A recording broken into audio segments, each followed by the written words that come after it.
देख रहे हैं अंबर टाइम।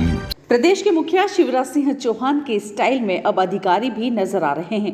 कलेक्टर नरेंद्र कुमार सूर्यवंशी इन दिनों कभी शहर की यातायात व्यवस्था सुधारने के लिए पैदल सड़क पर निकल जाते हैं तो कभी ग्रामीण क्षेत्रों में शिक्षा की गुणवत्ता परखने स्कूलों का औचक निरीक्षण कर रहे हैं। कलेक्टर नरेंद्र कुमार सूर्यवंशी बुधवार को सेलाना क्षेत्र के दौरे पर पहुंचे थे, जहां जमुड़िया तालाब की शिकायत मिलने पर कलेक्टर ग्रामीणों के साथ मोटरसाइकिल पर ही बैठकर निरीक्षण करने पहुंच गए। कलेक्टर ने मौके पर पहुंचकर सिंचाई विभाग के अधिकारियों को समस्या का तत्काल समाधान करने के निर्देश दिए हैं। कलेक्टर ने गांव के आंगनवाड़ी केंद्र का भी निरीक्षण किया और बच्चों की संख्या और आहार वितरण को लेकर जानकारी ली। कलेक्टर ने महिला बाल विकास अधिकारी को आंगनवाड़ी केंद्र का रंग रोगन करवाने के निर्देश दिए।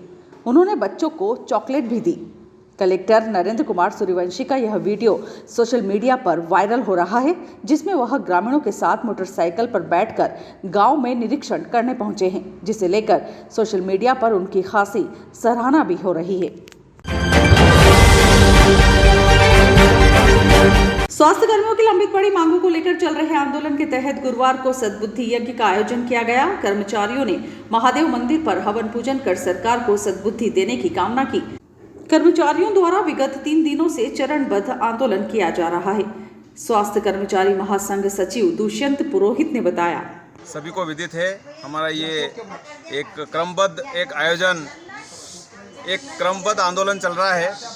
इस आंदोलन के तहत आज का जो प्रोग्राम था वो शासन को ईश्वर सद्बुद्धि प्रदान करें एवं हमारी सारी मांगें जल्द पूर्ण हो और यह आंदोलन जो है अपने अगले पायदान पर न पहुँचे, ऐसी हमारी मंशा है कि जो हमारी सेवाएं हैं वो अति आवश्यक सेवाओं में आती है और इनमें अगर कहीं व्यवधान पड़ता है तो वो सीधा जनमानस से और उनके स्वास्थ्य से जुड़ा हुआ हमारा जो ये है अमला है हमारा स्वास्थ्य विभाग, और हम चाहते हैं कि इस सद्बुद्धि यज्ञ के द्वारा शासन और शासन के मुखिया श्री शिवराज सिंह जी चौहान साहब तक ये संदेश पहुँचे और ईश्वर उन्हें इस तरफ उनकी बुद्धि को मार्ग पर चला दे, उन्हें सद्बुद्धि प्रदान करे और हम सबकी जो मांगे हैं वो पूर्ण हो जाए और जो आंदोलन है वो सफल हो।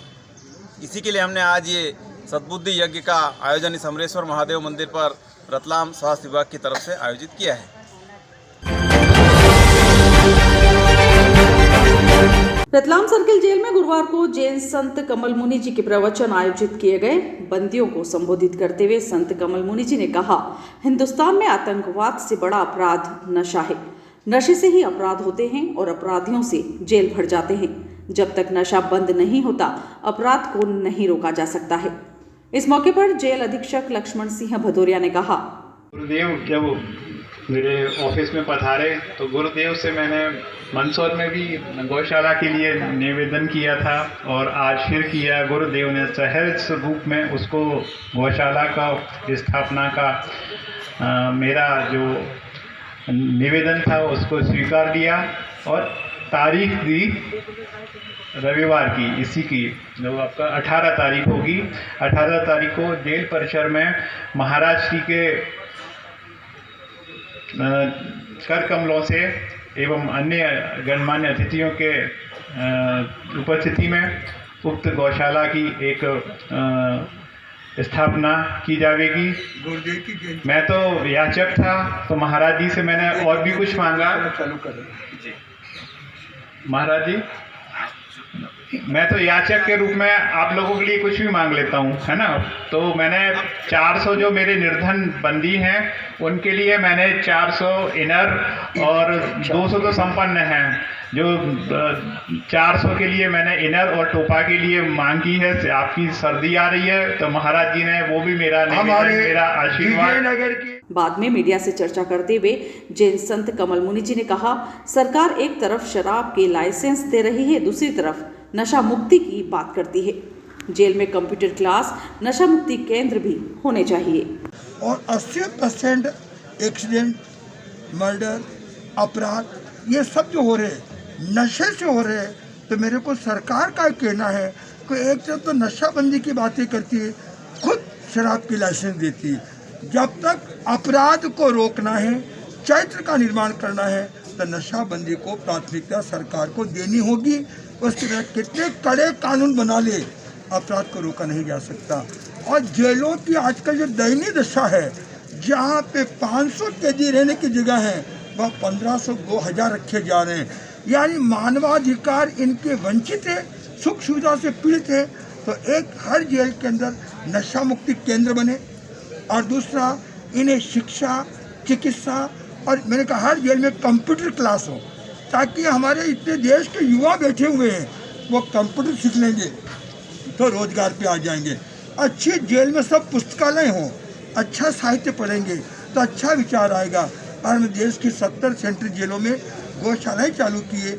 जब गाय का दूध निकाले हैं तो कोरोना के वायरस का बॉडी में संचार होता है, उनकी क्रूरता धुलती है, बचने को सहलाते हैं, प्रेम छलकता है। 40% कैदियों के विचार में परिवर्तन आ गया है। ये केंद्र सरकार की रिपोर्ट है। मैं चाहूँगा देश की सभी ओपन जेलों में गौशालाएँ चालू की जाए और हमारे दोहरे कानून से देश को मुक्ति दिलाए। एक तरफ पॉलीथीन उपयोग के प्रतिबंध है, उत्पादन पे क्यों नहीं? न रहेगा बांस, न बजेगी बांसुरी। यानी आज देश को शीर्ष में बैठे लोगों को ये मनोरंजन के साधन, चरित्र निर्माण, संस्कार निर्माण और देश के उच्चतर बनाने चाहिए। और मेरा ये लक्ष्य है, आने वाले समय में हमारा हिंदुस्तान वापिस विश्व गुरु बनेगा आध्यात्मिक ज्ञान के साथ। अच्छा गुरुदेव, आपने प्रवचन के दौरान एक बात भी कही है कि आधे लोग जो जेलों में बंद हैं वह निर्दोष है, और पुलिस प्रक्रिया जो चलती है उससे सवालिया निशान भी किया है। तो आपको क्या लगता है? हमारा कानून बेरा अंधा गूंगा है और सामान्य व्यक्ति न्याय तक पहुंच ही नहीं पाता है। न कोर्ट का दरवाजा खटखटा सकता है, न गरीब आदमी है कुछ। मैं तो जैसे वोट घर घर पे लिए जाते हैं, घर बैठे लोगों को न्याय देना चाहिए और त्वरित न्याय देना चाहिए, सस्ता, सुलभ और सुंदर देना चाहिए।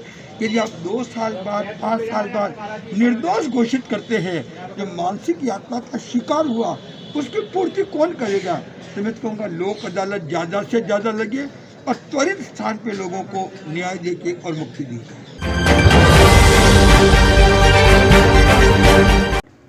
नामली में पिछले 3 दिनों से चाबी बनाने व ताला सुधारने की आवाज लगाकर घूमने वाले 2 बदमाशों ने मौका पाते ही व्यापारी की अलमारी का ताला सुधारते हुए वहां से 1 लाख रुपए से ज्यादा के आभूषण व नकदी राशि चोरी कर ले गए। जब उन्होंने चाबी बनाई तब घर में 2 महिलाएं थीं। कुछ मिनट बाद जब व्यापारी रुपए लेने के लिए घर पहुंचा तब चोरी का पता चला। जानकारी के अनुसार नामली नगर में पिछले 3 दिनों से ताला सुधारने व नई चाबी बनाने के लिए 2 युवक घूम रहे थे। बुधवार दोपहर लगभग 1 बजे भवन निर्माण सामग्री विक्रेता दीपक पिता माणक लाल गहलोत की मां व दादी ने उन्हें अलमारी की चाबी बनाने के लिए बुलाया। इस दौरान घर में दीपक की मां व दादी थी और दीपक दुकान पर था। दोपहर 1 से 2 बजे के बीच उन्होंने ताला सुधारते हुए दूसरी चाबी बनाकर अलमारी में ताला लगाकर चाबी घर वालों को दे दी। लगभग 15-20 मिनट बाद रुपए की आवश्यकता होने पर दीपक घर पहुंचा। तब उसने चाबी लेकर अलमारी का ताला खोला तो उसमें न ही नकदी राशि थी और न ही चांदी के आभूषण। यह देख परिवार के लोग अचंभित हो गए थे। दीपक को वारदात समझने में समय नहीं लगा और वह तुरंत नामली थाने पर पहुंचा, जहां उसने घटना की जानकारी पुलिस को दी। जानकारी मिलते ही पुलिस अधिकारी मौके पर पहुंचे। मौका मुआयना करने के साथ ही सीसीटीवी फुटेज को खंगाले। इस दौरान गुजराती आरा मशीन पर लगे सीसीटीवी कैमरे में दोनों बदमाश नजर आए। उस आधार पर पुलिस ने उन्हें कई स्थानों पर तलाश किया, लेकिन उनका पता नहीं चल पाया। उनकी तलाश में पुलिस रतलाम भी आई थी। बदमाश अलमारी से 40,000 नगद, 500 ग्राम चांदी का कंदोरा, 1 किलोग्राम वजनी चांदी की कड़े चोरी कर ले गए। वारदात को लेकर गहलोत ने एसपी अभिषेक तिवारी को भी अवगत करवाया। नामली पुलिस फरियादी की रिपोर्ट पर जांच कर रही है। रतलाम सर्किल जेल में अब कैदियों और उनके परिजनों को मुलाकात के लिए टेलीफोन सुविधा मिल रही है। जेल परिसर में कैदियों ने ही टेलीफोन बूथ का निर्माण किया है। इस बूथ पर 9 लोग एक साथ अपने सदस्य से बात कर सकते हैं। इस टेलीफोन बूथ का शुभारंभ जेल डीआईजी संजय पांडे ने किया। डीआईजी ने बूथ का निर्माण करने वाले कैदियों का सम्मान भी किया। डीआईजी के हाथों अपने सम्मान से प्रसन्न कैदी बताते हैं, पहले क्या है सर, जाली छोटी थी, 7 फोन लगे हुए थे तो आवाज़ सही नहीं आती थी और घर वालों से अच्छी बात नहीं होती थी। ये न्यू टेलीफोन लगने के बाद में बात करी, अच्छी बात हुई, व्यवस्थित और बहुत बढ़िया सुविधा हो गई हमारे लिए। अच्छा, पहले भी केवल एक ही बंदी बात कर सकता था, अब एक साथ 9 बंदी खिड़की पे कंसर्ट एरिया में 9 लोग 7 लोग 8 लोग एक साथ खड़े रहते थे तो परिजनों को आवाज़ सबकी आवाज़ सही जाती नहीं आती थी। थी, दिक्कत होती थी, क्या बोल रहे हैं क्या अलग-अलग नहीं खड़े है। होके हम तो आपस में अलग बात खड़े कर होके सकते बात हैं करते अच्छे हैं से। तो अच्छी बात होती है, किसी स्पेस प्रकार बहुत हो डिस्टर्ब गई नहीं है। होते। जेल में मुलाकात के दौरान दी गई टेलीफोन सुविधा की जानकारी देते हुए जेल अधीक्षक लक्ष्मण सिंह भदौरिया ने बताया। तो 6 टेलीफोन के कनेक्शंस थे। वहाँ पर बंदियों की आवाज़ें एक दूसरे के परिजन को सुनाई पड़ती थी तो प्रॉपर बात नहीं हो पाती थी। मैंने जब जेल में ज्वाइन किया जून में, तभी से मेरे को बंदियों की जो असुविधा थी उसको देखकर बहुत कष्ट हुआ। मैंने जेल मुख्यालय में प्रस्ताव भेजा और हमारे जेल मुख्यालय से हमें बजट आवंटन हुआ एवं स्वीकृति प्राप्त हुई। कल श्रीमान DIG संजय पांडे साहब ने एक 9 टेलीफोन के कनेक्शन वाला एक भव्य टेलीफोन बूथ का, इनकमिंग टेलीफोन बूथ का उद्घाटन किया। इसमें विचाराधीन बंदी सप्ताह में 2 बार तथा सजायाफ्ता बंदी सप्ताह में 1 बार बात कर सकेंगे। श्रीमान महानिदेशक महोदय प्रयासरत हैं कि जो हवालाती बंदी जेल में आते हैं उन्हें दूसरे दिन से ही यह इनकमिंग की सुविधा उपलब्ध करा दी जावे। इस विषय में प्रस्ताव शासन स्तर पर लंबित है। मेरे को भरोसा है कि शीघ्र ही शासन स्तर पर इसका निर्णय लिया जाएगा। बूथ निर्माण किया गया है वो किसने किया है, जिसके लिए सम्मानित भी किया गया है DIG साहब द्वारा आपको? ये बूथ मैंने बनाया, मेरे हाथ से पूरा काम मैंने करा है। कल DIG साहब आए थे, उन्होंने मेरा सम्मान अच्छी तरह से किया। मेरे को बहुत खुशी हुई कि इतने बड़े अधिकारी आए और मेरा सम्मान किया। अच्छा, आगे क्या इच्छा है? जिस प्रकार से आपका सम्मान किया गया है तो आपका नेचर भी उन्होंने देखा होगा, कुछ आगे बात किया होगा। कब तक आपको घर जाने की इच्छा है? सर, घर तो हम हाईकोर्ट जमानत देगी, उसी आधार पर जा सकते हैं। साहब ने मेरे को जो माफ़ी देनी थी वो दी हमको। उन्होंने सम्मान अच्छा किया हमारा, और जो पूछा कि जेल कैसे क्या है क्या नहीं, सब अच्छी है। खाना पीना व्यवस्थित, रोटी सब अच्छी मिल रही है हमको। साहब के आने के बाद हमको बहुत अच्छा महसूस हो रहा है। शहर की बिगड़ी हुई ट्रैफिक व्यवस्था को सुधारने के लिए कलेक्टर को सड़क पर उतरना पड़ा है। अतिक्रमण मुहिम शुरू कर सड़कें चौड़ी की जा रही है। एक तरफ कलेक्टर प्रयास कर रहे हैं तो दूसरी तरफ शहर के प्रमुख बाजारों में सड़कों को पार्किंग स्थल बनाकर प्रशासन के प्रयासों पर पानी फेरा जा रहा है।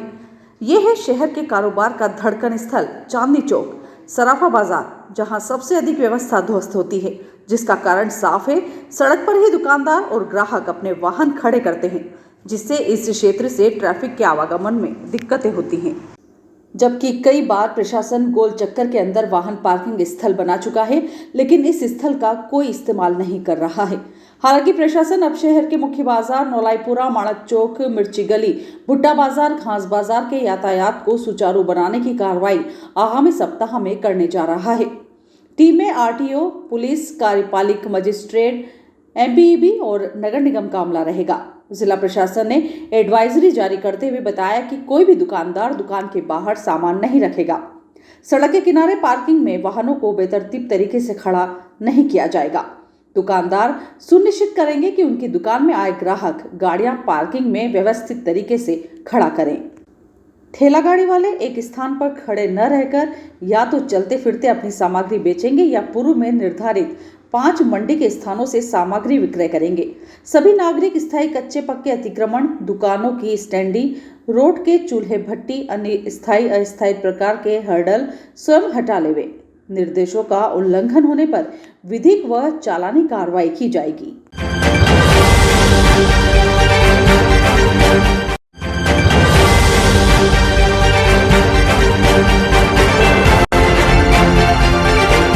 आप देख रहे हैं अंबर टाइम।